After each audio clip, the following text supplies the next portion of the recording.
कहानी के एंडिंग में कुछ ऐसे अनसुलझे सवाल थे जिसका जवाब मुझे तो नहीं मिला। अगर आपको कहानी देख के मिले तो कमेंट में ज़रूर बताना।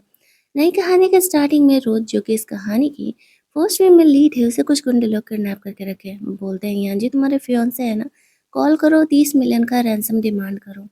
रोज यान जी को कॉल करती है लेकिन उसकी जगह फ़ोन लिली उठाती है, जिससे कि उसे पता चलता है कि यान जी लिली से शादी कर रहा है। लिली रोज की सौतेली सिस्टर होने के साथ साथ उसकी फर्स्ट गर्लफ्रेंड भी है और अब वो वापस आ चुकी है, जो कि 7 ईयर बिफोर उसे छोड़ करके जा चुकी थी। वो उससे शादी कर रहा है। ये बात सुनते ही रोज का दिल टूट जाता है कि इट मीन्स कि यान जी उसे धोखा दे रहा है। अब यहाँ पर वो गुंडे लोग कहते हैं तुमसे तो पैसे मिलने नहीं वाले, तो चलो तुम्हारा इस्तेमाल ही कर लेते हैं। वो लोग उसे लव ट्रक देते हैं और फिर फ़ायदा उठाने का कोशिश करते हैं। रोज़ खुद को सेव करते हुए वहाँ से बाहर निकलती है। जैसे तैसे करके जब वो बाहर निकलती है वो काफ़ी नशे में थे। उसके सामने एक रेड कार आ रहा होता है और जैसे ही वो उसे टकराती है वो कार रुक तो जाता है लेकिन दवा के नशे में वो नीचे गिर जाती है। उस कार में से निकलता है इस कहानी का हीरो, वो जो कि रोज को बचपन से जानता था, लेकिन रोज से कभी वो बात नहीं किया। इनफैक्ट वो रोज को पसंद भी करता था, लेकिन यानजी के साथ रिलेशनशिप की वजह से वो कभी उनके बीच में नहीं आया। रोज उसे ऐसे मिलती है रोड पर गिरे हुए तो वो उसे अपने कार में बिठाता है। तभी गुंडे लोग उसे लड़ने के लिए आ जाते हैं। इट्स ऑब्वियस वो हीरो है, तो यहाँ पर 2 गुंडे आए या 20 क्या ही फ़र्क पड़ता है, जीतना तो हीरो को ही है। तो वो उनकी पिटाई लगा के वहाँ से उन्हें भगा देता है। अब बारी था यहाँ पे रोज का सेव करने का। वो अपने फ्रेंड को कॉल करता है और रोज की सिचुएशन बता करके आधे घंटे में रोज के लिए दवा लेकर के आने के लिए बोलता है। हालांकि उसका दोस्त बहुत ही ज़्यादा दूर था, लेकिन यहाँ पर वो उसे कहता है तुम हेलीकॉप्टर लेकर के आओ लेकिन बस आ जाओ। तभी इधर जो रोज होती है वो के करीब जाते हुए कहती है उसका हेल्प करने के लिए वो काफ़ी नशे में है। रोज से वो कहता है क्या वो उसे पहचानती है कि वो कौन है। वो एक्चुअल में रिचेस्ट प्रिंस था इस कंट्री का, दैट्स वाई वो उसे पहचानती थी। तो उससे कहती है कि हाँ but I need your help. वो उसे कहता है कि तुम्हें रिग्रेट तो नहीं होगा कल को। रोज कहती है नहीं। फिर वो उसे किस करने लगता है जिससे कि रोज को थोड़ा सा काम डाउन फील होता है। आफ्टर दैट वो उसे अपने घर लेकर के जाता है। अब कार में तो रोमांस कर नहीं सकते ना। कुछ घंटों बाद हम लोग रोज को देखते हैं वो आराम कर रही है। वो का फ्रेंड उससे मिलने के लिए आता है, उसके लिए दवा लेकर के। वो नीचे आता है तो वो अपने लव बर्ड्स से सो कर रहा था। उसका फ्रेंड उसे कहता है लगता है कि फाइनली तुम्हें अपने क्रश के साथ टाइम स्पेंड करने का मौका मिल ही गया। वो के इस फ्रेंड को उसके और रोज के बारे में पता था, बट उसे भरोसा नहीं हो रहा था सच में हो जैसा बंदा भी कोई क्रश वाली फीलिंग रख सकता है, वो भी 7 सालों से किसी लड़की के लिए बिना बताए। वो उसे कहता है मैं भी इंसान हूँ यार, मैं भी किसी को पसंद कर सकता हूँ ना। फिर यहाँ पर वो रोज के लिए दवा ले लेता है। उसका फ्रेंड चली जाता है। अगली सुबह जब रोज को होश आता है तो वो अपनी बॉडी पर ऐसे लव बर्ड्स के निशान देखती है। उसे फ्लैशबैक में थोड़ा बहुत याद आ रहा था कि उसने कल रात वो से हेल्प लेने के बदले इस तरीके से उसके साथ इंटीमेट हुई है। और इतना ही नहीं, इन चीज़ों को खुद उसने इनिशिएट किया था। इस वजह से वो बहुत ही साई फील कर रही थी और इससे ज़्यादा उसे इस बात का डर था कि वो होगा एहसान कैसे चुकाएगी रोज का। ये फर्स्ट टाइम था हुओ के साथ।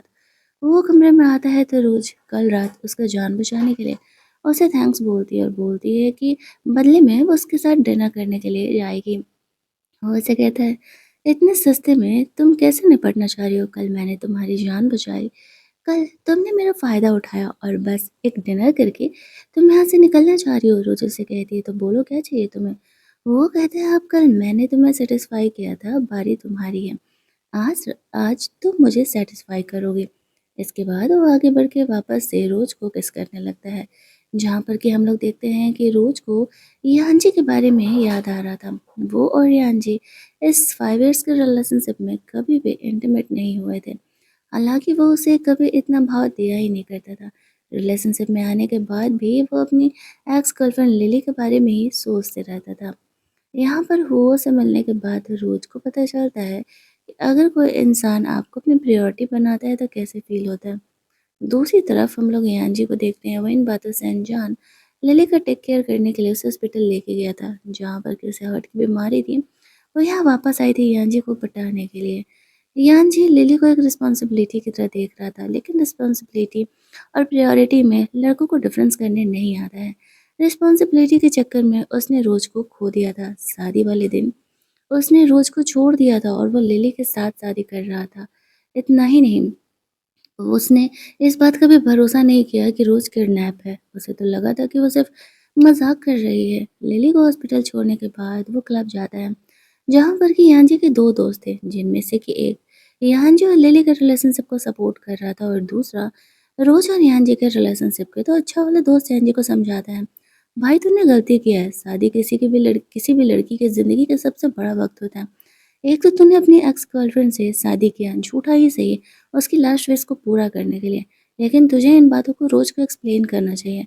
अगर तू रोज़ के साथ खुश है और रहना चाहता है आगे भी, तो तुझे ये चीज़ें उससे क्लियर करनी चाहिए।"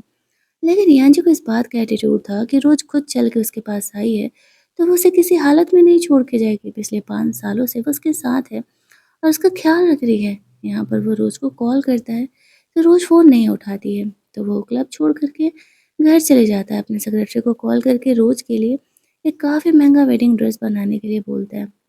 वो काफ़ी ड्रंक था। इस बात को 2 दिन बीत जाते हैं। रोज़ ने कोई भी कॉल मैसेज का जवाब नहीं दिया था और यहाँ पर घर की मेड जब यांजी के लिए सूप बना के लेकर के आती है, तो फिर उसे वो सूप अच्छा नहीं लगता है।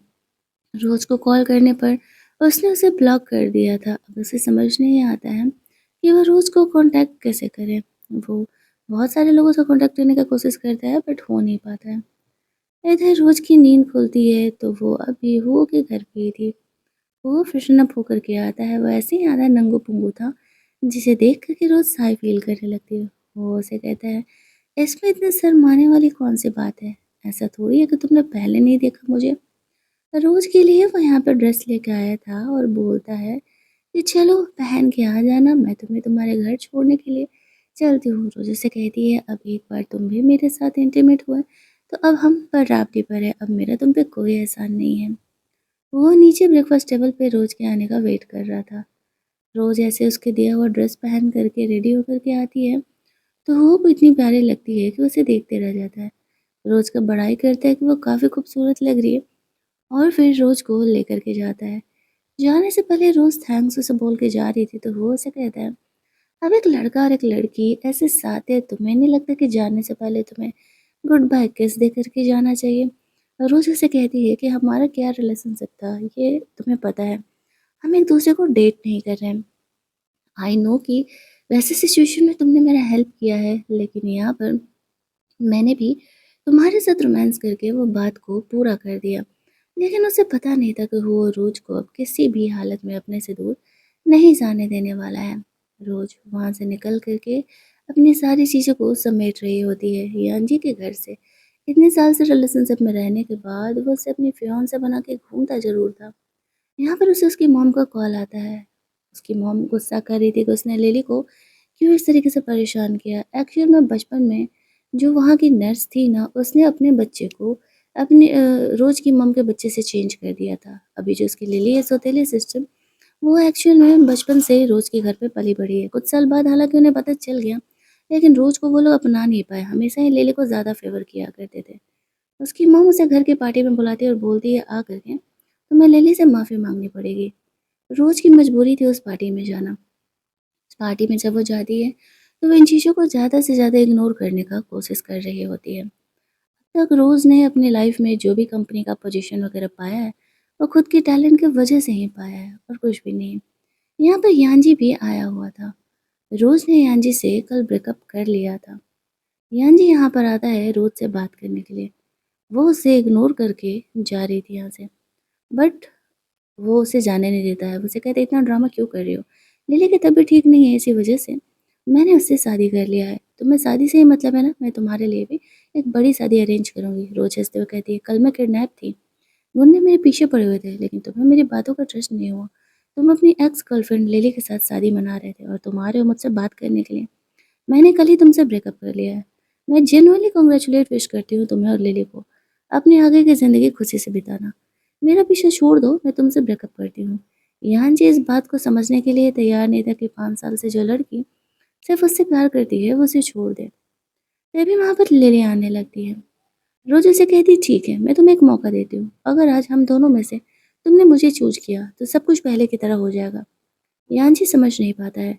लिली यहाँ पर आती है, वो कहती है, "मैं इंटरप्ट कर रही क्या तुम दोनों को?" तभी वहाँ पर उसकी मॉम लोग भी आने लगती है और वो लोग यहाँ पर रोज़ को लिली से माफ़ी माँगने के लिए कहती है। लिली बीमार है और वो हॉस्पिटल में है। रोज़ को उसे परेशान नहीं करना चाहिए। रोज़ कहती है, "ठीक है लिली, तुम माफ़ी माँगना चाहती हो? तुम इस स्विमिंग पूल में कूद जाओगे तो मैं तुम्हें माफ़ कर दूँगी।" तो अपने आप को इनोसेंट दिखाते हुए लिली सच में स्विमिंग पूल में कूद जाती है। बिल्कुल हेल्दी थी, वो सिर्फ़ बीमार होने की एक्टिंग किया करती थी। यांची का सिम्पैथी पाने के लिए यांची लिली को जाके सेव करता है और रोज़ पर गुस्सा करने लगता है। रोज़ उसे कहती है, "मैंने तुम्हें एक मौका दिया था और तुमने गँवा दिया। आज से हम क्लियर हैं।" यांजी लिली को वहाँ से लेके जाता है, ये सोचते हुए कि रोज़ कहाँ ही जाने वाली है। वो तो उसके साथ ही रहेगी, लेकिन शायद वो भूल गया था। इस दुनिया में फॉरएवर जैसी चीज़ें कुछ भी नहीं होती हैं। रोज़ का दिल ज़रूर टूटा था, लेकिन वो थोड़ा-सा फ्रीडम भी महसूस कर रही थी।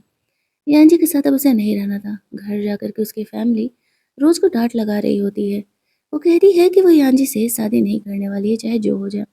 उसके फादर कहते हैं, "तुम्हारी शादी यांजी से तभी टूटेगी, जब तुम यांजी से किसी स्ट्रॉन्ग इंसान को ढूँढ करके लेके आओ शादी करने के लिए, क्योंकि यांजी से शादी बिज़नेस की वजह से भी हो रही है।" रोज़ को ध्यान आता है कि कल रात उन्होंने रोज़ को ऑफ़र किया था गर्लफ्रेंड बनने के लिए, उसकी वुमन बनने के लिए, जिसको कि रोज़ ने मना कर दिया था। अब यांजी से बेहतर तो इस शहर में सिर्फ़ वो ही है जो कि उसका हेल्प कर सकता है।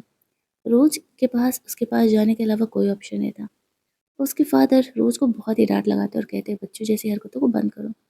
रोज़ कहती है, "अगर आपको यांजी इतना ही पसंद है तो आप खुद शादी कर लो या अपनी दूसरी बेटी लिली की शादी करा दो।" तो वो कहती है कि नहीं, ये पॉसिबल नहीं है। दूसरी तरफ जो लिली का डॉक्टर था वो हॉस्पिटल में यांजी को डाँट लगा रहा था कि तुम्हें पता है कि उसके हॉस्पिटल में हार्ट की प्रॉब्लम है, फिर भी तुम यहाँ पर उसका ख़्याल रखने के बजाय उसे और प्रॉब्लम दे रहे हो। यांजी उसे डाँटते हुए कहता है, "तुम डॉक्टर हो, तुम्हारा काम है इसका ख़्याल रखना। लिली हॉस्पिटल से बाहर कैसे आ गई? तुम्हें उसका ख़्याल रखना चाहिए था।" फिर वो लिली से मिलने के लिए जाता है। लिली से कहती है, "डोंट वरी, मैं रोज़ को एक्सप्लेन कर दूँगी, वो बुरा नहीं मानेगी, फलाना-ढिमकाना।" इस बात पे यांजी उसे कहता है, "तुम्हें इन बातों की फ़िक्र करने की कोई ज़रूरत नहीं है। तुम आराम करो और खुद को ठीक करने पर फ़ोकस करो।" वो जानबूझ कर के और बीमार होने की एक्टिंग करने लगती है।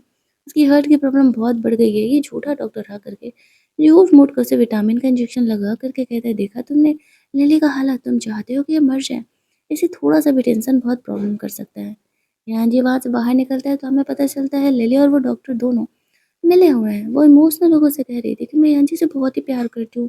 अगर मैं 7 ईयर बिफ़ोर उसे छोड़ कर के नहीं गई होती, तो ऐसा कभी भी नहीं होता। वो मेरा होता आज, रोज़ के साथ वो नहीं होता। इधर ये जो वीडियो था, रोज़ का लिली को स्विमिंग पूल में जाने के लिए बोलने वाला, वो हुओ के फ्रेंड के पास पहुँचता है। हुओ जब वो वीडियो को देखता है, तो समझ जाता है कि रोज़ को किसी इंसान की ज़रूरत होगी। वो तुरंत ही क्लब से निकलता है। बाहर वो रोज़ का इंतज़ार कर रहा था। रोज़ यहाँ पर आती है और पूछती है, "वो यहाँ क्या कर रहा है?" तो वो उसे कहता है कि उसका ब्रेसलेट एक्चुअल में कार में गिर गया था, तो वो लौटाने के लिए आया है। अगर रोज़ फ्री है तो उसे कहीं लेके जाना चाहता है। रोज़ रेडी हो जाती है और वो दोनों काफ़ी दूर शहर से जाते हैं, जहाँ पर कि पूरा खाली समुंदर दिख रहा था और ये सीन देख कर के रोज़ को बहुत ही सुकून महसूस हो रहा था। वो यहाँ पर वो से वाइन का डिमांड करती है, बियर का डिमांड करती है, तो वो कार में रखा होता है वो ला के देता है, जिसे पीने के बाद रोज़ काफ़ी रिलैक्सिंग फ़ील कर रही थी और वो उसे थैंक्स बोलती है, ऐसे उसका हेल्प करने के लिए। वो उसे कहता है कि चलो मैं आज बहुत खुश हूँ, मैं तुम्हारा एक विश पूरा कर सकता हूँ। रोज़ उसे कहती है, "तुमने कल रात ऑफ़र दिया था कि क्या मैं तुम्हारी गर्लफ्रेंड बनूँगी, क्या वो आज भी वैलिड है?" वो उसे कहता है, "मुझे क्लीन लड़की चाहिए।" रोज़ कहती है, "मेरा फर्स्ट टाइम तुम्हारे साथ था।" वो कहता है, "मुझे दिमाग में भी कोई और लड़का नहीं चाहिए, ये बात तुम्हें पता है।" रोज़ फिर घर चली जाती है, जहाँ पर कि उसे यांजी का कॉल आता है। उसके फ्रेंड कॉल किए थे कि यांजी यहाँ पर ड्रंक है और वो आकर के उसे ले जाए। इस बात पर रोज़ उसे कहती है, वो कोई उसकी नैनी नहीं है जो आकर के उसका ख़्याल करेगी। ऐसा है तो उसकी गर्लफ्रेंड लिली को कॉल करो। जो दोस्त रोज़ को पसंद नहीं करता था, वो उस पर गुस्सा करने लगता है और यान जी के सामने उसकी बुराई करने लगता है। यान जी वहाँ से चले जाता है। अगले दिन हम लोग रोज़ को अपने ऑफ़िस में देखते हैं। उसके डैड उसे मिलने के लिए बुलाए थे। वो कहते हैं कि एक्चुअल में हमें एक काफ़ी इम्पोर्टेंट प्रोजेक्ट के लिए पैसे चाहिए और उस इन्वेस्टमेंट के लिए हमारे पास पैसे नहीं हैं। तुम काम करो, इस शहर का जो प्रिंस है तुम उससे जाकर के बात करो, उसे हमारी कंपनी का कॉन्ट्रैक्ट ऑफ़र करो और बदले में मैं तुम्हें कंपनी का 10% शेयर देने के लिए तैयार हूँ, अगर ये कॉन्ट्रैक्ट मिल जाए तो। तभी वहाँ पे लिली आती है और वो डैड को कहती है, डैड वो कंपनी एक शहर का प्रिंस है, वो ऐसे ही किसी से नहीं मिल लेगा ना, मेरी पहुँच रोड से ज़्यादा है, आप मुझे मौका दो। हालाँकि वो जानता था उसके डैड कि लिली इस लायक नहीं है कि वो कंपनी सँभाल सके। कंपनी के शेयर्स उसे देना नहीं चाह रहे थे, लेकिन कंपटीशन को क्रिएट करने के लिए बोलते हैं कि ठीक है, तुम दोनों में से जो भी हुओ की कंपनी की तरफ से कॉन्ट्रैक्ट लेकर के आएगा, कंपनी के 10% शेयर्स उसके, वो दोनों वहाँ से बाहर निकलते हैं। तो यहाँ पर लिली रोज़ का मज़ाक उड़ाती है कि हुआ तो उससे मिलेगा भी नहीं। वो बेकार में ही कोशिश कर रही है, उसे ऐसा नहीं करना चाहिए। रोज़ उससे कहती है ओवर कॉन्फिडेंट होना अच्छी बात नहीं है। तभी लिफ्ट में से कुछ ऑफिस के लोग निकल रहे थे, वो गलती से लिली से टकरा जाते हैं, तो उसके ऊपर कॉफ़ी गिर जाती है, वो उन पर चिल्लाने लगती है। रोज़ उन्हें वहाँ से जाने के लिए कहती है। और वो फिर यहाँ पे लिली को साइड में लेकर के जाती है। लिली को डर लग रहा था कि कहीं वो उसको पिटाई ना कर दे, तो उसकी पिटाई तो नहीं करती है, लेकिन हाँ, कॉफ़ी वापस उसके सर पर ज़रूर गिरा देती है और कहती है दिमाग को थोड़ा ठंडा रखो, काम ऐसे नहीं होता है। वहाँ से बाहर निकलती है तो उसके डैड लोग आ रहे थे, तो अब रोज़ इनोसेंट बन के उसके सामने एक्टिंग करने लगती है। ये देखिए ना डैड, इस तरीके से ये पागल हो गई है और कितना वियर्ड बिहेव कर रही है। डैड डाँटते हुए कहते हैं कि वो काम करने पर फ़ोकस करे, बकवास करने पर नहीं। और अगर वो ऐसा करती रहेगी तो फिर वो कंपनी के शेयर्स नहीं देंगे उसे। अब उसे समझ नहीं आ रहा था कि वो करे तो क्या करे? लिली को गुस्सा बहुत आता है। फिर वो सोचती है कि एक बार मुझे हुआ से पैसे मिल जाने दो, फिर देखो मैं तुम्हें कैसे सबक सिखाती हूँ। ऐसा बोल करके वो भी वहाँ से निकल दूसरी जाती है। तरफ यान्जी के कंपनी में भी अच्छा खासा प्रॉफ़िट हुआ था। उसे पता चलता है कि रोज़ के डैड की कंपनी को इन्वेस्टमेंट का ज़रूरत है। उसे लगा था कि रोज़ उसके पास इन्वेस्टमेंट के लिए ज़रूर आएगी और उसने सोचा भी था कि वो उसका हेल्प कर देगा। लेकिन ये सोचा था कि जब वो उसके पास खुद झुक कर के आएगी, उससे माफ़ी माँगेगी, तब उसे नहीं पता था कि रोज़ और लिली दोनों ही हुओ के पास कंपनी के लिए ऑफ़र लेने के लिए गए हुए हैं। दूसरी तरफ जो लिली होती है वो ज़बरदस्ती रोज़ के ऑफ़िस में घुस के जो उसने प्रोजेक्ट हुओ की कंपनी के लिए बनाया था, वो चोरी कर लेती है और वहाँ से चली जाती है। साथ ही में उसकी सेक्रेटरी को भी मना कर देती है कि ये बात नहीं बताने के लिए। इधर हुओ को पता चलता है कि उसकी फैमिली की तरफ से डॉटर आई है, तो उसे लगता है कि शायद रोज़ होगी। लेकिन रोज़ की जगह यहाँ पर लिली आती है। लिली यहाँ पर हुओ को प्रोजेक्ट का ऑफ़र देती है, तो हुओ उसे मना कर देता है, तुम्हारे जैसे हज़ारों हमारी कंपनी में डेली आते हैं ऑफ़र लेकर के। तुम्हारी कंपनी की तरफ से कुछ भी स्पेशल नहीं है और मैं तुम्हारे साथ काम नहीं करने वाला हूँ। और लिली को रिजेक्ट करके वहाँ से और जब यहाँ पर रोज़ हुआ से कंपनी में मिलने के लिए जाती तो रिसेप्शनिस्ट उसे जाने ही नहीं देती, क्योंकि हुआ ने मना कर दिया था इस फैमिली का कोई भी आएगा तो मुझ तक नहीं भेजने के लिए। अब रोज़ को उसके डैड कॉल करते हैं कि कैसा चल रहा है कॉपरेशन, क्योंकि उन्हें रोज़ से ज़्यादा ट्रस्ट था कि वो इस तरीके से कंपनी के लिए कॉपरेशन ला सकती है। रोज़ कहती है कि वो कोशिश कर रही है, फिर हो से तो नहीं मिल पाती है तो वो अपनी एक फ्रेंड को कॉल करती है। उसकी फ्रेंड को बोलती है तुम किसी को जानती हो क्या, जो कि यहाँ पर ये जो प्रिंस है उससे मिलने में मेरा हेल्प कर सके। वो कहती है कि नहीं, मैं उसके थ्रू तो नहीं जानती, लेकिन हाँ, वो इस प्लेस पर जाया करता है मोस्टली, तुम वहाँ पर जाकर के चेक कर सकती हो, शायद तुम्हें मिल जाए। रोज़ वो को ढूँढते हुए उस प्लेस पर जाती है, लेकिन वहाँ का जो गार्ड था उसे अंदर नहीं जाने देता है। ये कहते हुए कि तुम्हारी जैसी बहुत सी लड़कियाँ आती हैं, बिना अपॉइंटमेंट के हम नहीं जाने दे सकते। तभी वहाँ पर उनका डॉगी बाहर निकल जाता है। एक्चुअल में बचपन में रोज़ ने उस डॉग को पाला था, आफ्टर 14 इयर्स भी वो डॉग यहाँ पर उस पे ट्रस्ट कर रहा होता है और जब वो इस तरीके से आती है तो उसके साथ खेलने लगता है। हेल्पर को लगता है कि शायद वो सच में यहाँ पर उसे जानती है, इसी वज़ह से उसे जाने देता है। तभी वहाँ पर वो आता है। वो उसे देख के पूछता है कि वो यहाँ पर क्या कर रही है? वो उसे कहती है कि एक्चुअल में मैं यहाँ पर आई थी तुमसे बात करने के लिए। कंपनी गई थी तो तुम्हारे रिसेप्शन ने मुझे रोक दिया। वो समझ नहीं पाता है कि उसने तो किसी और को मना किया था। ख़ैर वो कहता है कि तुम यहाँ पर सिर्फ़ मुझसे कंपनी के बारे में बात करने के लिए आए हो? वो बोलती है हाँ। तो वो कहती है कि अंदर चल कर के बात करें? वो कहता है बोलो क्या बात करना है? वो उसे बताती है कि कंपनी की तरफ से ऐसा-ऐसा प्रोजेक्ट है और वो चाहती है कि उसकी कंपनी में इन्वेस्ट करे। 8 मिलियन का बदले में उसे भी प्रॉफ़िट मिलेगा। वो उसे कहता है तुम्हें पता है कि मेरे पास इस टाइप के कॉन्ट्रैक्ट्स की कमी नहीं है, लेकिन फिर मैं तुम्हारे कॉन्ट्रैक्ट में इंटरेस्टेड क्यों होऊँगा? तो रोज़ जानती थी कि वो क्या चाह रहा है, तो वो आगे बढ़ के हुआ को किस कर लेती है और कहती है कि क्या ये मेरी सिंसेरिटी शो करने के लिए काफ़ी है? क्या अब तुम कंपनी में इन्वेस्ट करने के लिए रेडी हो? वो ऐसे कहता है कि एक किस के लिए 8 मिलियन थोड़ा ज़्यादा नहीं है? चलो मैं ही तुम्हें किस देता हूँ और बदले में तुम मुझे 8 मिलियन दे देना। फ्लैशबैक में वो सोच रहा था कि वो रोज़ से कब से बात करना चाहता है, लेकिन जब से वो यान्जी के साथ उसे दिखी है, तो वो उसे कुछ बोल ही नहीं पाया और इस बार तो खुद रोज़ उसके पास चल के आई है। और रोज़ को कहता है कि अगर वो यान्जी से ब्रेकअप करेगी और उससे कभी कोई रिलेशन नहीं रखेगी, तो फिर वो इन्वेस्टमेंट के बारे में सोच सकता है। रोज़ ओके बोल देती है। अगले दिन जब वो ऑफ़िस जाती है, तो उसे पता चलता है वो की कंपनी ने कॉन्ट्रैक्ट साइन करने के लिए ओके कह दिया। तभी वहाँ पे लिली आती है और वो शो ऑफ कर रही थी कि एक्चुअल में कॉन्ट्रैक्ट तो हुआ ने उसके साथ साइन करने के लिए बोला है। तो कॉन्ट्रैक्ट तो वही साइन करने वाली है। रोज़ सोच रही होती है कि हुआ ने लिली के साथ कॉन्ट्रैक्ट साइन करने के लिए बोला है। कुछ कन्फ्यूज़न है या सच्चाई है, उसे जानना था। अंदर कंपनी में जो मीटिंग चल रहा था, जिसमें कि इस तरीके से उसके डैड यहाँ पर हुआ की कंपनी की तरफ से उसके मैनेजर आई थी कॉन्ट्रैक्ट साइन करने के लिए।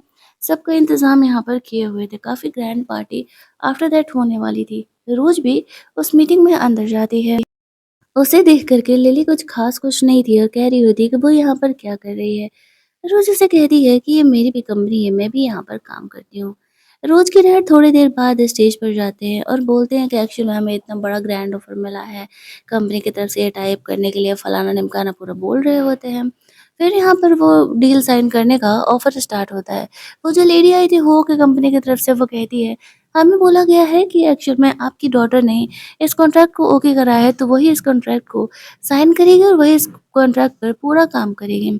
तो लिली उठ कर के चली जाती है और कहती है, हाँ, हाँ, ठीक है, क्यों नहीं? उस लेडी को अब तक पता नहीं था कि एक्चुअल में लिली नहीं रोज़ ने ऐसा कॉन्ट्रैक्ट साइन करने के लिए बोला है। लेकिन जब लिली यहाँ पर साइन करती है, तब वो लेडी कहती है कि सॉरी ये कॉन्ट्रैक्ट आगे नहीं बढ़ सकता क्योंकि हमें हुआ का ऑर्डर है कि रोज़ ने ये कॉन्ट्रैक्ट साइन करवाया है तो रोज़ ही उसे साइन करेगी। अब लिली का यहाँ पे मुँह ही बन जाता है। उसके डैड गुस्सा होकर के उसे वहाँ से जाने के लिए कहते हैं। फिर रोज़ को कॉन्ट्रैक्ट साइन करने के लिए बोला जाता है तो रोज़ मना कर देती है जब तक उसे कंपनी के 30% शेयर नहीं मिल जाते। अब उसे 10% नहीं उसे 30% शेयर चाहिए थे। अब ऐसे सिचुएशन में मजबूरी था तो रोज़ के डैड हाँ कह देते हैं और कहते हैं कि ठीक है वो कंपनी का 30% शेयर उसे देने के लिए रेडी हैं और फिर जाकर के रोज़ उस कॉन्ट्रैक्ट पर साइन करती है। इधर यहाँ जी बिज़नेस ट्रिप पर लौटा था, उसे लगता है कि रोज़ अब तक हेल्प लेने के लिए क्यों नहीं आई।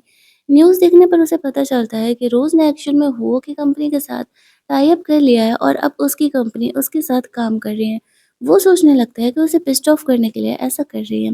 बिकॉज़ यान जी और हुओ दोनों बिज़नेस राइवल हुआ करते हैं और वो उससे हेल्प लेना छोड़ कर के चली गई है हुओ के पास। इसका तो ये मतलब है कि वो उसे गुस्सा दिला रही है।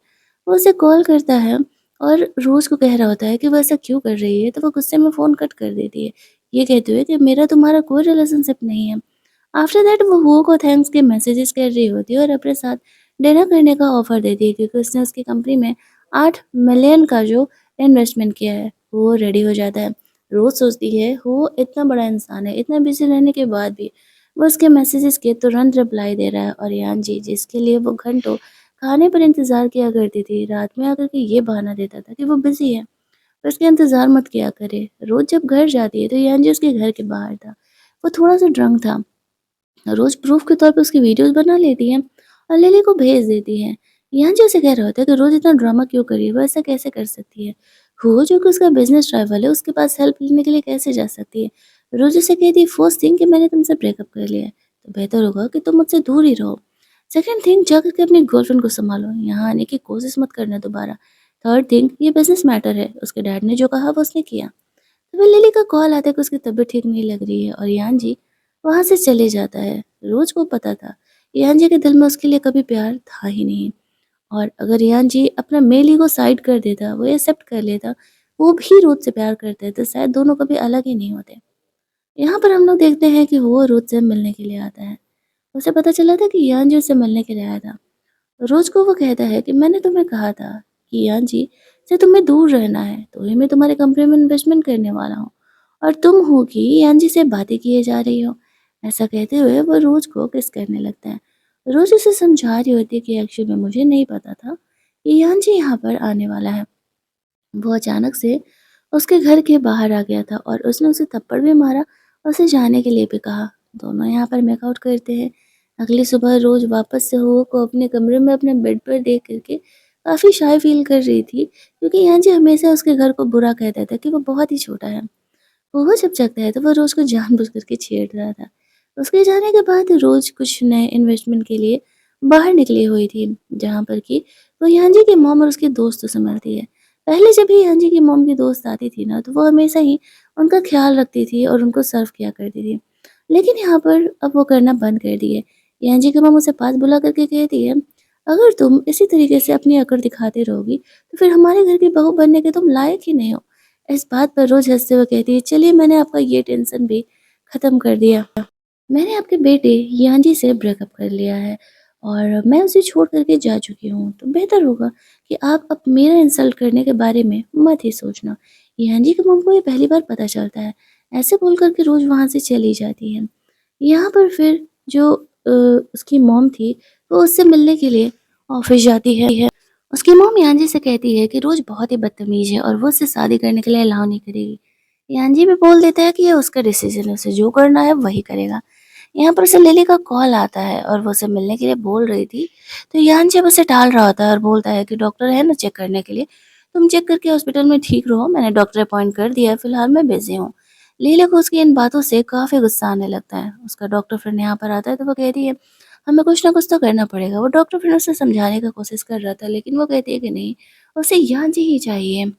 वैसे तो देखा जाए तो यहाँ पर लिली और उस डॉक्टर फ्रेंड का भी अफेयर चल रहा था। आज के ज़माने में कोई किसी के लिए लॉयल नहीं है। रोज़ अपने ऑफ़िस जाती है अगले दिन, तो यहाँ पर यांजी आया हुआ था। उसके डैड कह रहे होते हैं कि वो शादी का ड्रेस ट्राई कराने के लिए तुम्हें यहाँ पर आया हुआ है। रोज़ अपने डैड से कह देती है, मैंने साफ तौर से मना कर दिया कि मुझे यांजी से अब कोई रिलेशन नहीं रखना है, मैंने ब्रेकअप कर लिया है, तो फिर ये सब कुछ क्यों हो रहा है? उसके डैड उसे कहते हैं, कंपनी का 30% शेयर मैं तुम्हें तभी देने वाला हूँ जब तुम यांजी से शादी कर लोगी। मैंने ही कहा था कि मैं तुम्हें 30% शेयर कब देने वाली हूँ।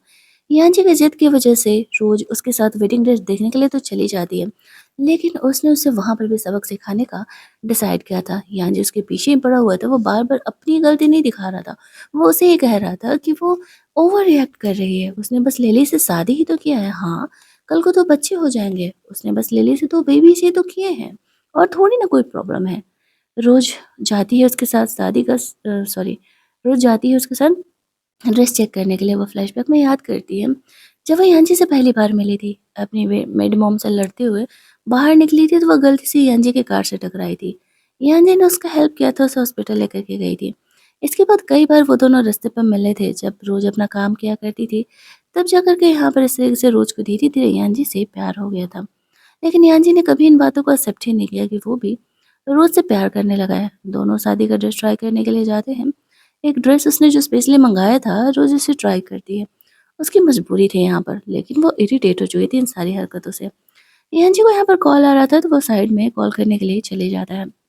यहाँ पर हम लोग देखते हैं कि रोज़ खुद ही उस ड्रेस को ट्राई करती है। वो ड्रेस काफ़ी रिवीलिंग था और उससे उसके लव बर्ड्स दिखने वाले थे। रोज़ ने तो पहले ही खुद को डिटरमाइन कर लिया था और ड्रेस पहन कर के बाहर आती है। यान लिली का फ़ोन कट कर देता है। वो उसे हॉस्पिटल बुला रही थी, बट वो मना कर देता है। यहाँ पर इस तरीके से वो रोज़ की काफ़ी बड़ाई कर रहा था, तभी वहाँ पर वो का फ्रेंड आता है। वो रोज़ और यांजी को देख लेता है, उसे ऐसा लगता है कि रोज़ सच में यांजी से शादी करना चाहती है, तभी तो वो उसका ड्रेस चेक कर रही है और वो फ़ोटो लेकर के यहाँ पर हो को सेंड कर देता है। यहाँ पर जब यांजी की नज़र रोज़ के लव बर्ड्स पर जाती है, तो वो शॉक हो जाता है। वो उसे पूछने लगता है कि वो उसे धोखा कैसे दे सकती है, चल क्या रहा है? रोज़ उसे कहती है, मैंने तुम्हें धोखा नहीं दिया, याद है कुछ दिन पहले मैंने तुम्हें कॉल किया था कि कुछ गुंडों ने मुझे किडनैप किया है और तुमने ये बोल कर के छोड़ दिया था कि मैं झूठ बोल रही हूँ और लिली से शादी कर रहे थे तुम, तो झूठ नहीं था। और ये जो लवर्स तुम देख रहे हो, वो उनके नंबर्स कहीं दिया हुआ है। यान ये बात को लेकर के शॉक्ड हो जाता है कि ऐसा कैसे हो सकता है। उसे अफ़सोस भी था और उसने रोज़ की बातों पर क्यों नहीं ट्रस्ट किया। इतना ही नहीं, उसे इस बात का ज़्यादा अफ़सोस था कि रोज़ का फर्स्ट टाइम वो उन गुंडे लोगों के साथ चला गया। अब यांजी रोज़ को डिस्गस्टेड फ़ील कर रहा था और वो उसके साथ 2% थोड़ा और अलग हो जाता है। रोज़ ने ये जानबूझ कर के उसे झूठ बोला था, ताकि यांजी को वो ब्रेकअप वाला मैटर एक्सेप्ट करना आसान हो जाए। बाहर जाकर के वो बेल यांजी के नाम पे दे देती है और अपने डैड के कॉल आने पर बोल देती है कि यांजी उसे डिस्गस्टेड फील कर रहा है और वो उससे शादी नहीं करने वाला है। उसके डैड कहते हैं, शादी तो तुम्हें यांजी से कैसे ना कैसे करके करना ही पड़ेगा। इस बात पर रोज़ उसे कहती है, ज़्यादा पसंद है तो खुद कर लो और नहीं हो रहा है तो अपनी बेटी लिली से करा दो ना, वो भी तो आपके घर की डॉटर ही है। भले मिस्ट्रेस की ही डॉटर आप उसे मान कर के चलो या फिर आपके स्टेप डॉटर, क्या फ़र्क पड़ता है? आप लोग तो उससे मुझसे ज़्यादा प्यार करते हो।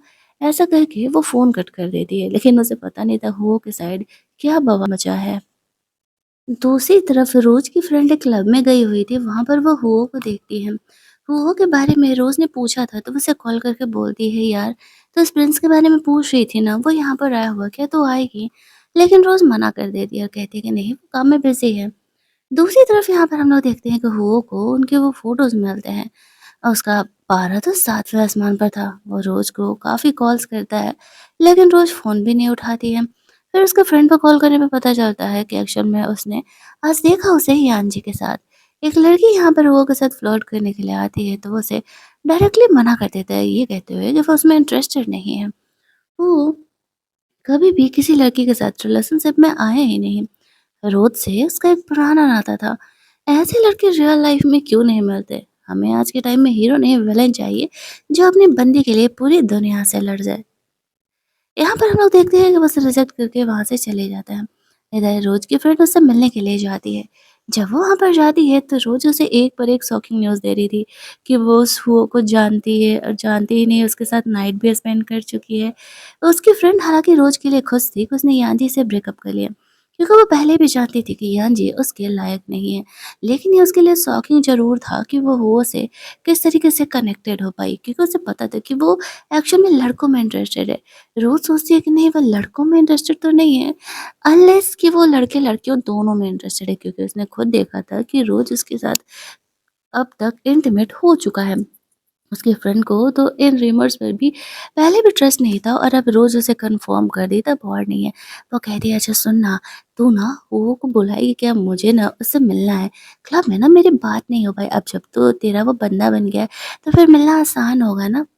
अगले दिन रोज़ इस तरीके से ऑफ़िस में जाती है और उसके हाथ में पेन हो रहा था, तो वो डॉक्टर को दिखाने के लिए जाती है।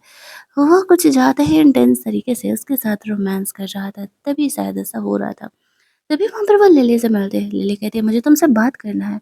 रोज़ उसके साथ उसके कमरे में जाती है, जहाँ पर कि रोज़ उससे पूछती है, तो तुमने यहाँ पर मुझे किडनैप किया था उस दिन।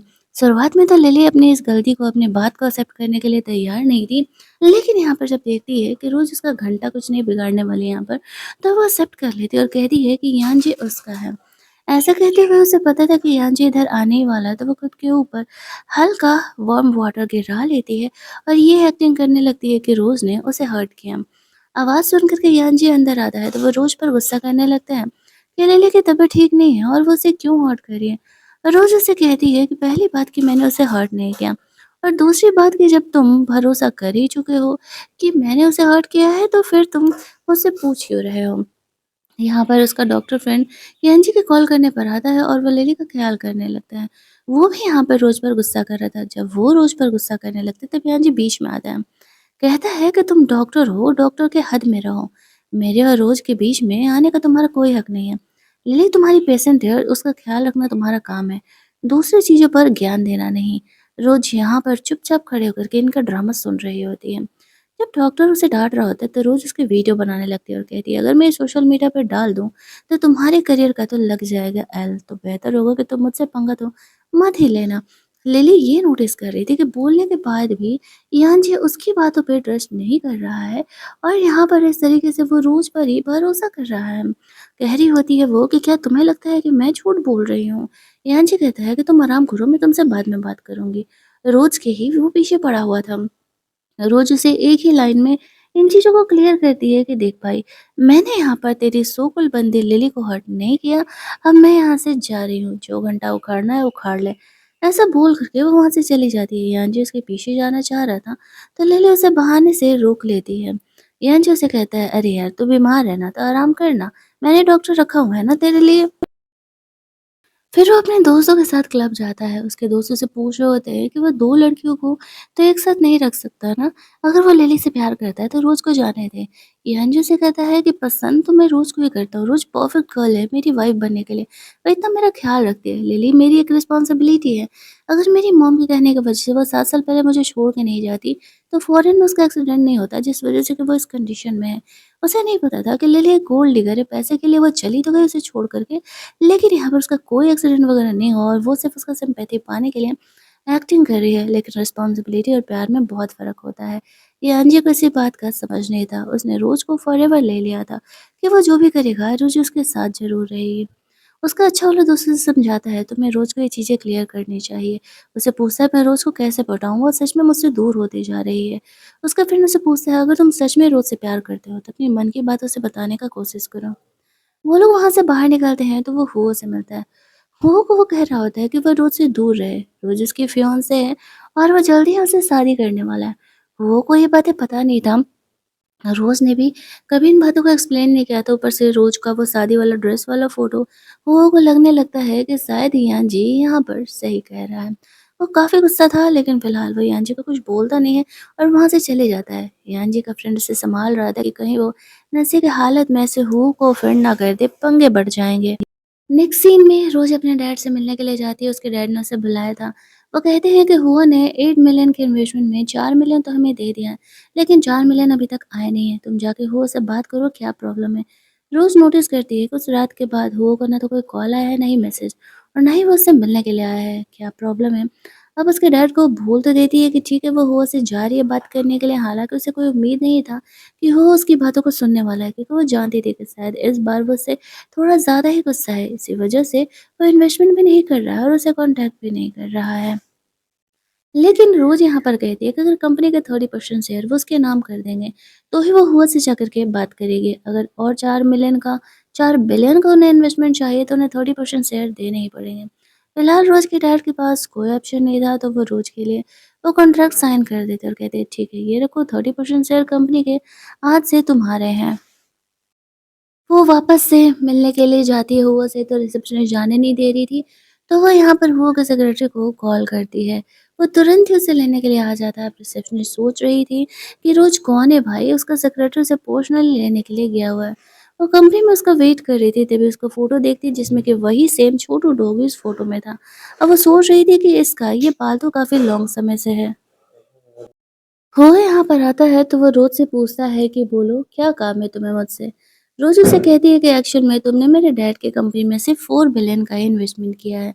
बाकी का 4 बिलियन तुमने क्यों रोका हुआ? वो उसे कहता है तुम्हें मुझे याद है मैंने तुम्हें कहा था कि तुम्हें यान से ब्रेकअप करना और उसे कोई रिलेशन नहीं रखना होगा, लेकिन तुम तो उसके साथ जाकर के शादी के ड्रेसेस को ट्राई कर रही हो, तो फिर तुम मुझसे कैसे ये एक्सपेक्ट कर रही हो कि मैं यहाँ पर बाकी का 4 बिलियन तुम्हारे डैड को देने जाऊँ?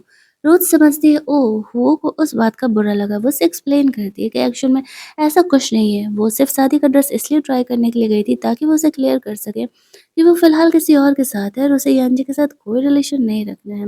वो हुआ को मनाने के लिए आगे बढ़ के उसे किस कर लेती है। हुआ को समझ में आता है कि रोज़ यान जी को बताना चाह रही थी कि वो किसी और के साथ है। दैट्स व्हाई वो ऐसे वहाँ पर करने के लिए गई हुई थी। वो यहाँ पर रोज़ की बात का ट्रस्ट करता है, लेकिन उसे कहता है कि तुम्हें पता है मुझे धोखा देने वाले लोग बिल्कुल भी नहीं पसंद है और अगर मुझे पता चला कि तुमने मुझसे झूठ बोला है या फिर तुम्हारा अब भी यान जिससे रिलेशनशिप है, तो मैं तुम्हारे डैड की कंपनी को कभी भी बर्बाद कर सकता हूँ, ये बात तुम्हें पता है। रोज़ से कहती है हाँ मैं जानती हूँ और मैं तुमसे कोई पंगे नहीं ले सकती हूँ। वो यहाँ पर रोज़ से कहता है कि तुम्हें मेरे साथ रिलेशनशिप में रहना है तो तुम्हें किसी और लड़के के साथ कोई भी रिलेशनशिप नहीं रखना होगा। रोज़ कहती है ठीक है मैं तुम्हारे साथ तुम्हारी कॉन्ट्रैक्ट गर्लफ्रेंड बनने के लिए रेडी हूँ, लेकिन ये रूल दोनों साइड से होगा। अगर मेरी लाइफ में कोई बंदा नहीं है तो तुम्हारी भी लाइफ में कोई बंदी नहीं होनी चाहिए। वो ऐसे कहता है मेरी लाइफ में तो वैसे भी कोई बंदी नहीं है और उस रात जो तुम्हारे साथ मेरा था वो मेरा फर्स्ट नाइट था। दोनों रोमांस कर रही थी तभी वो का फ्रेंड यहाँ पर कॉन्ट्रैक्ट साइन कराने के लिए आता है। वो रोज़ को ताड़े जा रहा था। वो उसे कहता है हो गया हो तो जाओ, तुम हमारा रोमांटिक टाइम डिस्टर्ब कर रहे हो। वो जल्दी-जल्दी उन कॉन्ट्रैक्ट पेपर्स पर साइन कर देता है और फिर उसका सेक्रेटरी उन पेपर्स को लेकर के वहाँ से चले जाता है।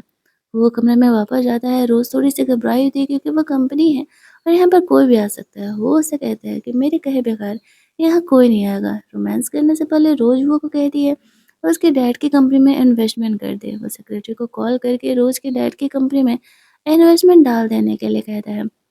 रोज़ चेक करती है, पैसे आने के मैसेज आ गए हैं तो फिर वो खुश होकर के हो को ऐसे किस कर लेती है और दोनों मेक आउट करते हैं। आफ्टर दैट जब वो घर जाती है तो उसके डैड काफ़ी खुश थे क्योंकि कंपनी की तरफ से उन्हें इन्वेस्टमेंट मिल चुका था। अब यहाँ पर वो इस तरीके से अब भी लेकिन यहाँ से शादी के करने के बारे में ही बात कर रहे होते हैं, जहाँ पर कि रोज़ उन्हें साफ तौर से क्लियर कर देती है। उसके डैड उसे कहते हैं कि एमयू ग्रुप का एक ब्रांच तुम हमारे मॉल में लेकर के आओ, इससे हमें काफ़ी फ़ायदा होने वाला है। नेक्स्ट जब वो हुओ के साथ थी, वो उसका ख़्याल कर रहा था। उसे अपने साथ डिनर डेट पे लेके गया था, उसका केयर कर रहा होता है। रोज़ को इन चीज़ों की आदत नहीं थी। वहाँ पर उसे यान जी का फ्रेंड का कॉल आता है और बोलता है कि वो हॉस्पिटल में है। उसका एक्सीडेंट हुआ के मिलने के लिए रोज़ उसे कहती है मैं डॉक्टर नहीं हूँ, उसे डॉक्टर की ज़रूरत है, जाके डॉक्टर को बुलाओ ना, वो कह के फ़ोन कट कर देती है। वो उसे घूर रहा था तो रोज़ एक्सप्लेन करती है कि उसने पहले ही यान जी का नंबर ब्लॉक कर दिया। उसके फ्रेंड यूँ ही उसे कॉल करते रहते हैं और वो धीरे-धीरे उन सब से अलग होते जा रही है। यहाँ पर जो यान जी का बदमाश दोस्त था, वो तो अभी रोज़ के खिलाफ उसे भड़का ही रहा था कि तुम हॉस्पिटल में हो और वो तुम्हें छोड़ कर के कैसे ही रह सकती है। यान जी को अच्छा वाला फ्रेंड उसे बुक देता है कि वो पढ़े और उसे पता चले कि लड़कियों को कैसे पढ़ाते हैं। अभी यान जी को इसकी तो सख्त ज़रूरत थी और वो सच में सीरियसली उस बुक को पढ़ रहा था। तभी लिली उससे मिलने के लिए आती है।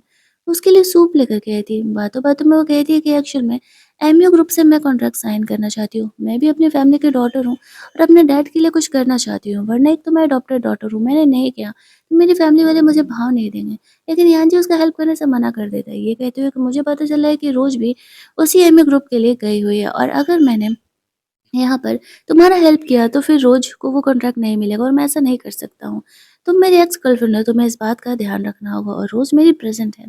लेकिन लिली कहने लगती है कि तुम्हारी वजह से आज मैं इतनी बीमार हूँ, ऐसे सिचुएशन में हो, तुम रिस्पॉन्सिबिलिटी नहीं लेना चाह रहे, तुम मेरा हेल्प नहीं करना चाह रहे। फलाना-ढिमकाना करके रोते हुए वहाँ से चली जाती है, तो यान जी अपने सेक्रेटरी को कॉल करके 10 मिलियन लिली के अकाउंट में ट्रांसफ़र कर देने के लिए बोलता है। ये लड़का ना जाने किस चीज़ की रिस्पॉन्सिबिलिटी का बोझ अपने सीने में लेकर के चल रहा है। वैसे भी कहते हैं ना कि हमारी जोड़ी जिससे बनने वाली होती है, उसी से बनती है। रोज़ के लिए परफ़ेक्ट तो वो ही है। लेकिन नेक्स्ट डे जब यहाँ पे रोज़ उस एमयू ग्रुप के बंदे से बात करने के लिए जाती है, तो वो उसके साथ कॉन्ट्रैक्ट साइन करने से मना कर देता है क्योंकि उसके पास ऑप्शन की कमी नहीं थी। अब रोज़ वहाँ से जा रही होती है तभी वहाँ पर ऐसे उसे यान जी का कॉल आता है, सॉरी, हाँ, और उससे पता चल गया था कि यान जी ने लिली को पैसे दिए। वो उसे कहती है कि वो उसे परेशान करना बंद करे ना, यूँ इसके पीछे पड़ा हुआ है। फ़ोन रखते ही यहाँ पर वापस से जब उसे हुओ का कॉल आता है तो उसे लगता है कि यान जी का है और वो फ़ोन उठाते ही उसे डाँटने लगती है। वो उसे कहता है किसने तुम्हें परेशान किया, जो तुम इतना इरिटेटेड हो? रोज़ उसे नहीं बताती है कि एक्चुअल में एमए ग्रुप उसे परेशान कर रहा है, उसके साथ कॉन्ट्रैक्ट साइन नहीं कर रहे हैं। यहाँ पर वो उसे कहता है कि मैं तुमसे मिलना चाहता हूँ और तुम कब आ रही हो? तो फिर वो रेडी हो जाता है और कहता है कि ठीक है, मैं तुमसे जब तुम कहो तुमसे मिलने के लिए मैं रेडी हूँ।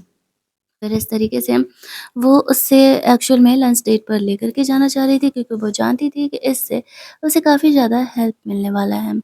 वो रेस्टोरेंट में गई होती है तभी वहाँ पर इस तरीके से लिली आती है और वो उसको इंसल्ट करते हुए कहती है कि वो यहाँ पर क्या कर रही है? वो भी यहाँ पर किसी से मिलने के लिए आई हुई थी। रोज़ यहाँ पर चुप थी क्योंकि उसे पता था कि वो आएगा तो शायद वो उसका हेल्प ही करेगा। और यहाँ पर जब इस तरीके से सच में यहाँ पर वो आता है, तो वो एक्टिंग करने लगती है कि रोज़ ने उसका हर्ट किया है उसे, लेकिन वो उसी की बातों पे भरोसा करते हुए कहता है कि मुझे पता है कि एक्चुअल में किसने किसे हर्ट किया है, तुम्हें मुझे बताने की ज़रूरत नहीं है। वहाँ के मैनेजर को बुला करके वो उसे वहाँ से लेकर के जाने के लिए कहता है, ताकि यहाँ पर इस तरीके से वो उसे अब परेशान ना कर सके। वो दोनों बैठ बैठ कर के साथ में खाना-वाना खा रहे थे। वो यहाँ पर उसके लिए लेकर के आया हुआ था इस तरीके से सरप्राइज़ गिफ्ट, और सरप्राइज़ गिफ्ट के तौर पर वो उसे वो कॉन्ट्रैक्ट दे रहा होता है। एमए ग्रुप का कॉन्ट्रैक्ट जब उसे देता है, तो फिर वो काफ़ी खुश हो जाती है, लेकिन कहती है कि एक्चुअल में ये बहुत ही महँगा है और वो ऐसे उसका फ़ायदा नहीं उठा सकती। वो सिर्फ़ कहता है फ़ायदा उठाने की क्या बात है? तुम मेरी वुमन हो, तुम्हारा ख़्याल करना मेरा काम है। रोज़ का आज तक किसी ने इस तरीके से ख़्याल नहीं रखा था। वो होगा उसका इतना केयर करना, उससे कुछ ज़्यादा ही प्यार कर रहा था। वो रोज़ के साथ रोमांस करने के लिए बोलता है तो रोज़ कहती है कि अभी वो पीरियड्स में है और वो रोमांस नहीं कर सकती है। तो फिर वो कहते हैं ठीक है, तो फिर हम कुछ दिनों बाद मिलते हैं। वो क रोज़ को यहाँ पर बार-बार यान जी का कॉल आ रहा था और वो हर बार दूसरे नंबर से उसे कॉल किया करता था। रोज़ उसका फ़ोन उठाते ही उसे पता चलता है कि वो है तो कॉल कट कर देती है, ये कहते हुए कि तुम बेवजह ही मुझे परेशान कर रहे हो और मुझे परेशान करना तुम बंद करो। यान जी को गुस्सा आने लगता है कि रोज़ इतना तमाशा क्यों लगा के रखी है। वो उसे फ़ोन लेते हुए कहता है कि मैं रोज़ का बॉयफ्रेंड हूँ, क्यों तुम्हें कोई प्रॉब्लम है? वैसे भी तो मुझे पता है कि रोज़ ने तुमसे ब्रेकअप कर लिया है, तो बेहतर होगा कि तुम मुझे परेशान नहीं करो। अब यहाँ पर रोज़ सोचती है कि चलो ठीक ही है, एटलीस्ट यहाँ पर वो ने उससे बात कर लिया था, वो सच में उसे परेशान नहीं करेगा। यान जी को बहुत गुस्सा आ रहा था कि वो रोज़ के साथ कैसे हो सकता है। रोज़ अगले दिन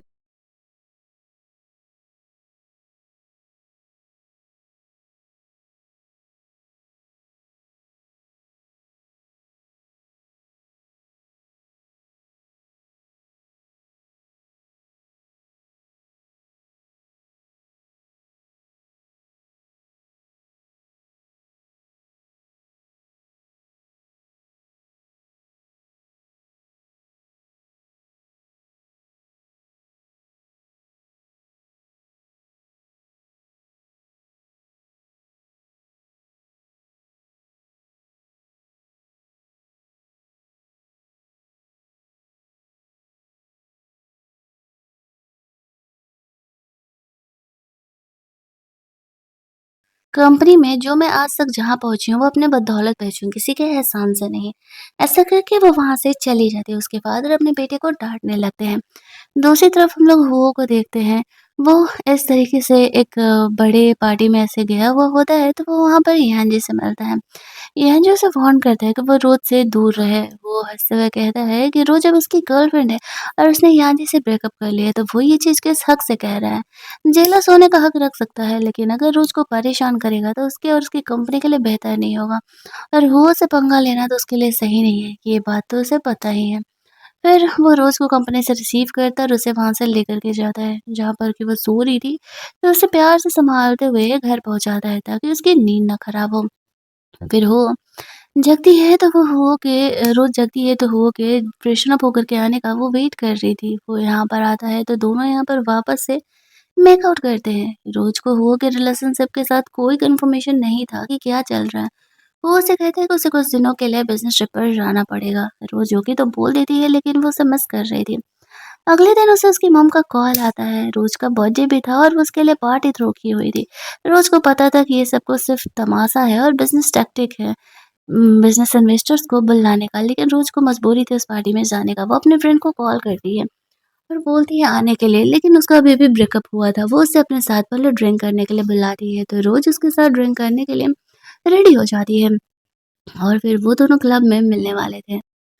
जब वो लोग उस क्लब में जाते हैं, तो देखते हैं कि यहाँ पर इस तरीके से यान्जी के फ्रेंड का भी बर्थडे है। वो दोनों बगल वाले बॉक्स में थे, रोज़ अपनी फ्रेंड के साथ बगल बॉक्स में जा रही थी। फिर भी वो उन्हें बुला लेता है, यहाँ पर जाने पर इस तरीके से यान्जी था। वो दोनों यहाँ पर दूर ही बैठते हैं, तभी उनका बदमाश वाला फ्रेंड यान्जी का लिली को मैसेज करके यहाँ पर बुला लेता है, क्योंकि रोज़ यहाँ पर आए हुई थी। तुरंत ही यहाँ पर लिली आ जाती है और वो यान्जी के बगल में बैठ जाती है, मानो कि वो एक्चुअल में उसकी अपनी गर्लफ्रेंड हो। लेकिन रोज़ को भी इन बातों से एक घंटा फ़र्क नहीं पड़ रहा होता है। अब अगर उसके सामने यान्जी को लिली किस भी कर लेना, तो उसे 1% भी किसी चीज़ का कोई असर नहीं होने वाला है। यान्जी भी इन चीज़ों को नोटिस कर रहा था। वो समझ रहा होता है कि शायद रोज़ धीरे-धीरे उससे अलग होती जा रही है और उसे भूलती जा रही है। यहाँ पे वो लोग गेम खेलने के लिए बोल रहे होते हैं, ट्रूथ एंड डेयर का, और गेम शुरुआत में तो काफ़ी अच्छा चल रहा था।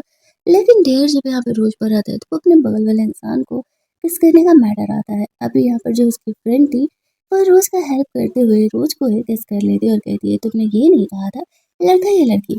वो लोग यहाँ पे काफ़ी ड्रंक हो जाते हैं। उसकी फ्रेंड अपना सारा गुस्सा लिली पर निकालने लगती है, तो रोज़ उसे संभालते हुए वहाँ से लेके जाती है। यहाँ जी उसके पीछे-पीछे उससे बात करने के लिए जाता है। रोज़ो से कहती है कि तुम यहाँ पर अपना टाइम वेस्ट कर रहे हो। मुझे नहीं फ़र्क पड़ता है तुम्हारे और लिली के बीच में क्या चल रहा है।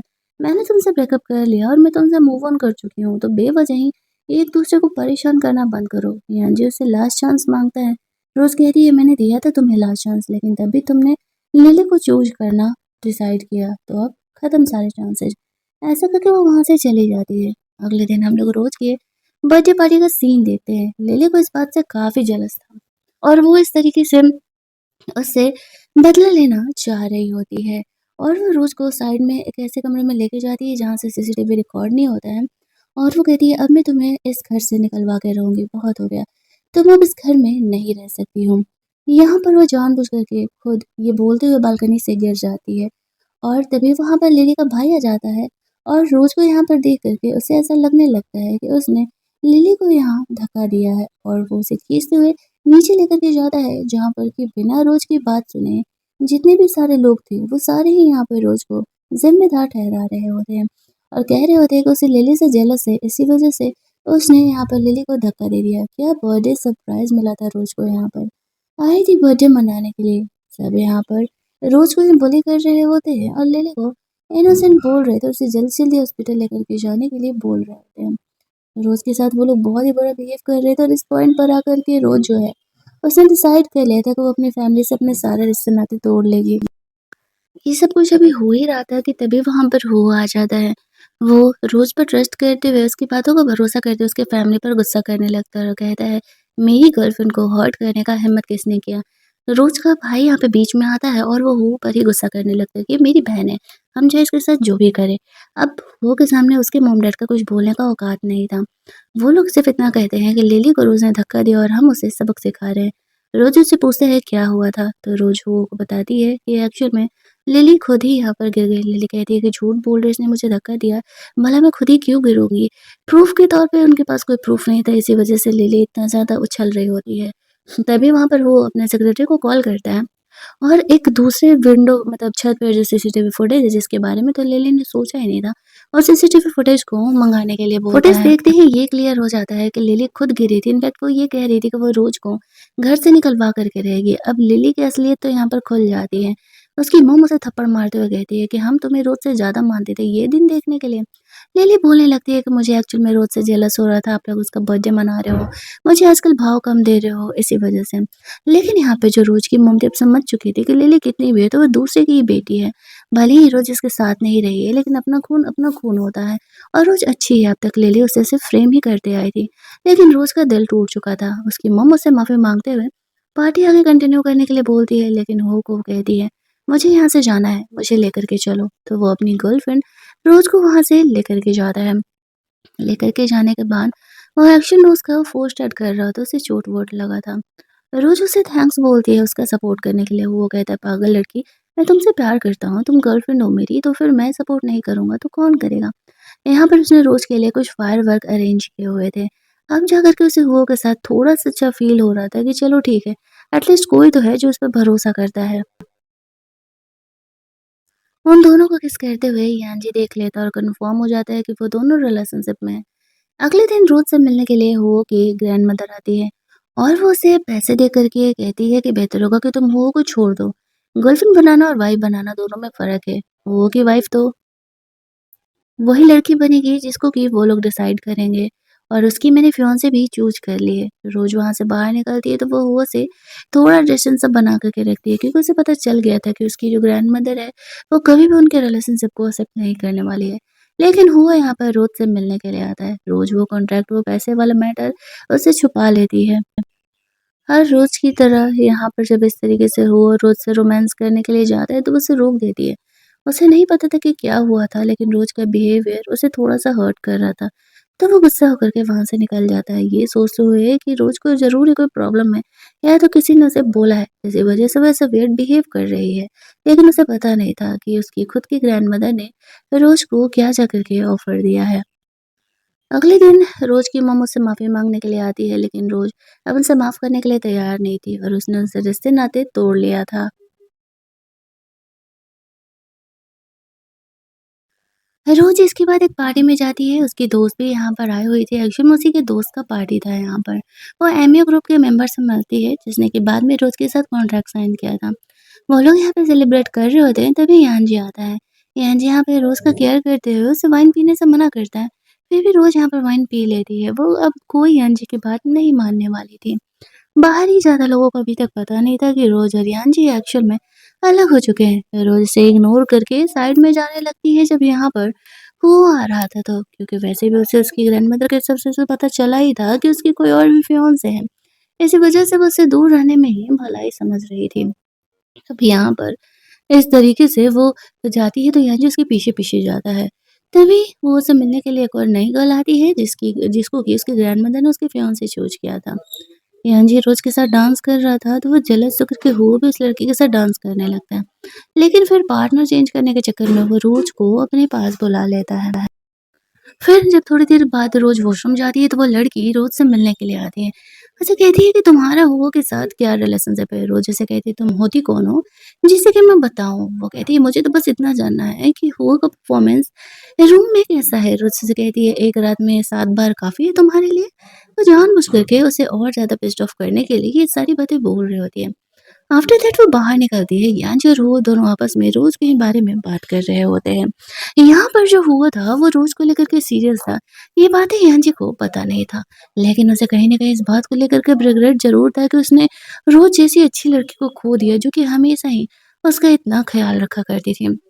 रोज़ यहाँ पर कुछ देर अपनी फ्रेंड के साथ पार्टी-वार्टी एन्जॉय करती है और फिर वहाँ से जाने लगती है। बाहर जाती है तो वो उसका इंतज़ार कर रहा था। वो उसकी कार में जाकर के बैठ जाती है। वो उसके साथ रोमांस करना चाह रहा था। रोज़ उसे कहती है हम कार में हैं। तो वो कहता है कि किसी ही बाहर से दिखने वाला है। क्यों ना हम यहीं पर कंटिन्यू करें, थोड़ा ज़्यादा एक्साइटिंग होगा। रोज़ यहाँ पर उसे मना कर रही होती है और उसे वो से थोड़ा दूरी भी बना कर के रखना था, क्योंकि अगर वो कहीं कल को उससे ज़्यादा वाला प्यार हो गया तो फिर वो उससे अलग ही कैसे हो पाएगी। वैसे भी तो वो हुआ के प्यार में पड़ ही चुकी है। दूसरी तरफ हम लोग यान्जी को बहुत ही ड्रंक कंडीशन में देखते हैं। अब यहाँ पर वो रोज़ को मिस कर रहा था, उसका ये बदमाश वाला फ्रेंड लिली को बुला देता है और इस तरीके से वो उसे और यांजी को एक कमरे में छोड़ देता है। यहाँ पर नशे में यांजी रोज़ का नाम ले रहा था, लेकिन फिर भी लिली यहाँ पर सिचुएशन का फ़ायदा उठाते हुए वापस से यांजी के साथ इंटीमेट होती है, ताकि यहाँ पर वो उसे अपना बना सके। यांजी इतने नशे में था कि उसे इस बात का होश ही नहीं था कि वो किसके साथ है। लेकिन अगली सुबह जब वो जगता है तो उसे इस बात का रिग्रेट हो रहा था कि वो इस तरीके से उसके साथ कैसे इंटीमेट हो सकता है। वो लिली को कहता है कि देखो वो उससे कंपनसेशन के तौर पे पैसे देने के लिए तैयार है, लेकिन वो उसके साथ रिलेशनशिप में नहीं आ सकता है। और चाहे जो भी हो जाए, वो इस बात को बाहर नहीं निकाल सकती है। लिली फ़िलहाल के लिए तो चुप थी, लेकिन वो रोज़ के सामने इस बात का शो ऑफ तो ज़रूर ही करना चाह रही थी, जिस वज़ह से कि वो और ज़्यादा यांजी से यहाँ पर दूर हो सके। उसे इस बात का भरोसा ही नहीं हो रहा था कि यांजी को अब इससे प्यार नहीं है और अब वो रोज़ के साथ रहना चाह रहा है। वो उन दोनों को अलग करने के लिए, कुछ भी करने के लिए तैयार थी। वो गुंडे लोगों को कॉल करके रोज़ को किडनैप तक करने के लिए बोल देती है। इन बातों से अनजान रोज़ अपनी नॉर्मल लाइफ़ जी रही होती है। अगले दिन वो अपने डैड से मिलने के लिए जाती है और कहती है कि वो कंपनी से रिज़ाइन कर रही है। उसके डैड उसे रिज़ाइन करने नहीं दे रहे थे, क्योंकि वो जानते थे कि अगर वो चली गई तो फिर कंपनी में जो इतना प्रॉफ़िट आ रहा है वो आने नहीं वाला। उसका भाई उसे कहता है, रोज़ इतना घंटा क्या ही कर रही है जो आप उसके पीछे पड़े हुए हैं। लेकिन फिर भी रोज़ यहाँ पे डिटरमाइन थी और वो रिज़ाइन करके वहाँ से बाहर निकल जाती है। फिर वो की मम से मिलने के लिए जाती है, उनका ये ऑफ़र उन्हें लौटा देती है और कहती है कि वो को छोड़ नहीं सकती है और उन्हें उनके इस पैसे की ज़रूरत नहीं है। चाहे आप जितना भी कर लें, जब तक वो उसे नहीं बोलेगा, उसे छोड़ने के लिए तैयार नहीं है। उसकी मम्मी से कहती है, लगता है तुम्हें गलतफ़हमी हुई है, तुम्हें क्या लगता है? वो सिर्फ़ बिज़नेस ट्रिप पर गया हुआ है। मैंने उसके फियांसे से उसे मिलने के लिए भेजा हुआ है और वो उससे मिलने के लिए गया है। तो बेहतर होगा कि तुम मेरे बेटे को, पोते को परेशान मत करो, अपनी औकात में रहो। रोज़ फिर भी उसकी ग्रैंडमदर की बातों का ट्रस्ट नहीं करती है। बाहर जाकर के वो हुआ को कॉल करती है तो एक लड़की फ़ोन उठाती है। रोज़ जल्दी से फ़ोन कट कर देती है, सोचती है कि शायद गलती से उसने किसी और को लगा दिया होगा, किसी और ने फ़ोन उठा लिया होगा। कुछ सेकंड्स के बाद वो उसे कॉल करता है, लेकिन रोज़ उसे कहती है कि उसे उससे कुछ बात करना है। वो आएगा तो उससे मिलेगा। वो को नहीं लगा था कि उससे ब्रेकअप करने के लिए बोलने वाले हैं। लेकिन इधर रोज़ को अचानक से कुछ गुंडे किडनैप कर लेते हैं और यहाँ पर ये वही गुंडे थे जिसने कि रोज़ को कहानी की शुरुआत में किडनैप किया था। अब इस तरीके से वो यहाँ पे लिली भी आती है। लिली उसे कहती है कि अब मैं तुम्हें तुम्हारी औकात दिखाने वाली हूँ।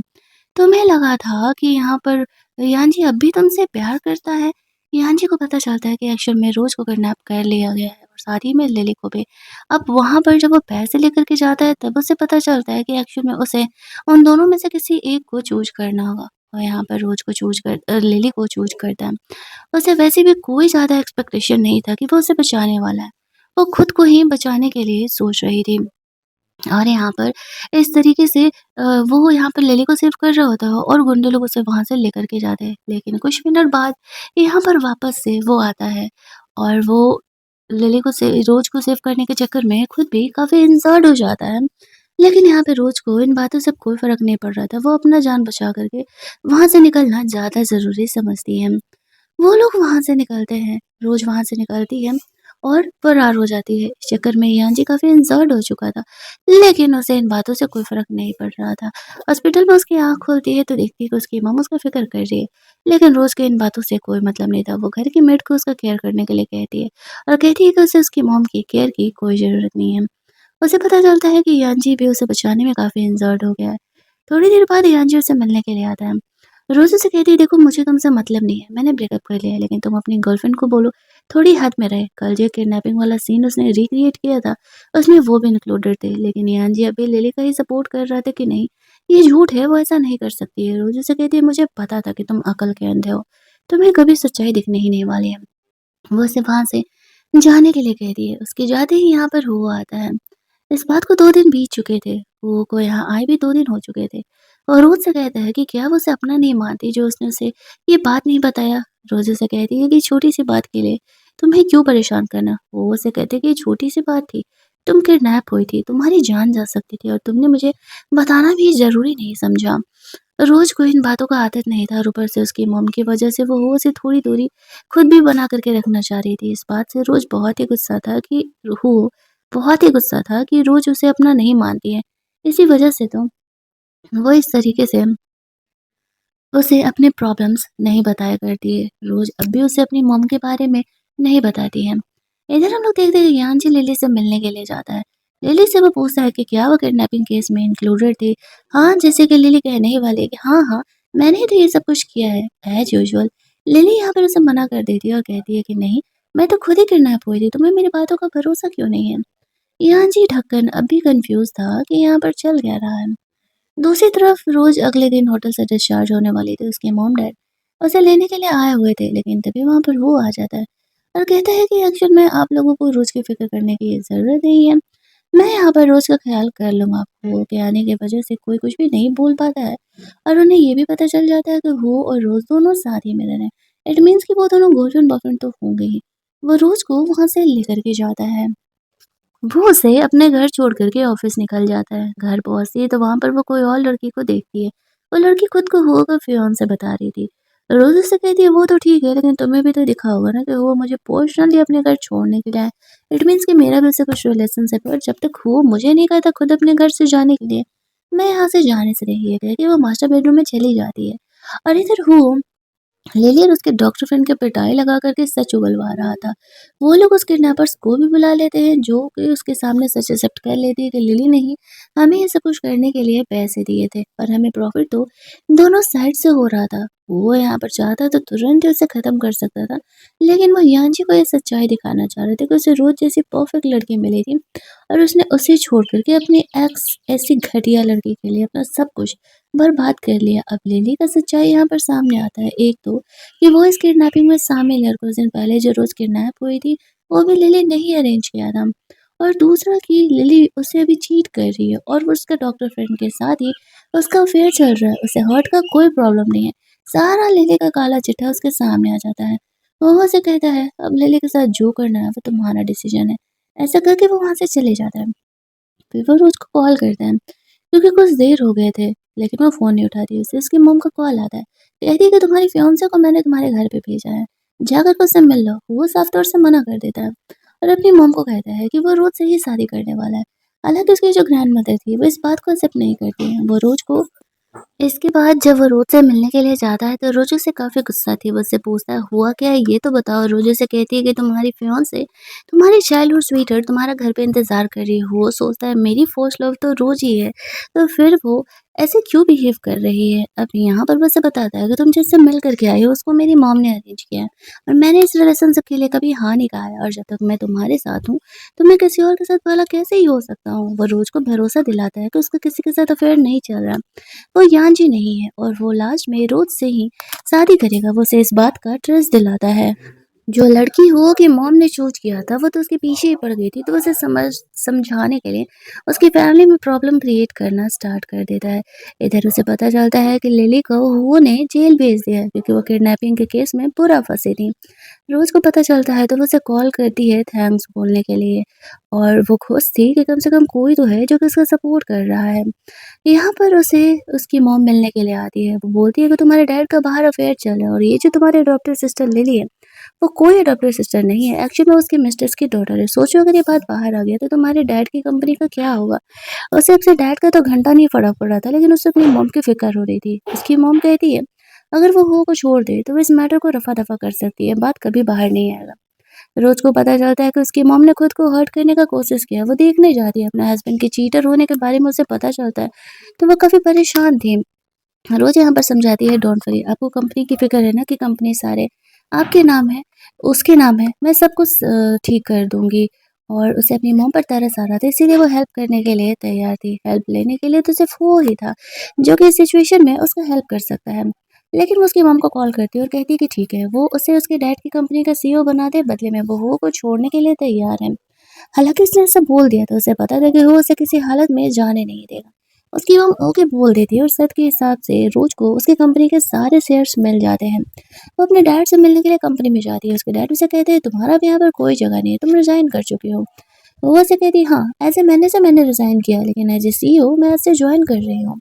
उसके डैड को भरोसा नहीं होता, वो कहती है, मैंने तुम्हारा फ्रॉड सारे मीडिया को बता दिया है, तुम जेल जाने वाले हो। उसको जेल लेकर के जाया जाता है, उसका बेटा तब रास्ते पे आ जाता है। फिर लास्ट में हो और रोज़ दोनों शादी कर लेते हैं। हुआ यहाँ पर अपनी मॉम को फ़ॉरेन भेज दिया था, क्योंकि वो उसे और रोज़ की शादी को एक्सेप्ट नहीं कर रही थी। कहानी की एंडिंग उनके शादी के सीन के साथ ही होता है। अगर आपको कहानी अच्छा लगा होगा, वीडियो को लाइक और शेयर करना मत भूलना। चैनल को सब्सक्राइब कर लेना, क्योंकि एक और मस्त ड्रामा मैं आप लोगों के लिए लेकर के आने वाली हूँ। कहानी की एंडिंग में मुझे इस सवाल का जवाब नहीं मिला कि अगर रोज़ बचपन में वो से मिली थी, तो वो ने उसे ये चीज़ें क्लियर क्यों नहीं किया? क्या आपको भी ऐसा लगता है? तो कमेंट में अपने थॉट ज़रूर बताना। जल्दी से मिलते हैं हम लोग एक और मस्त कहानी के हिंदी वर्जन में।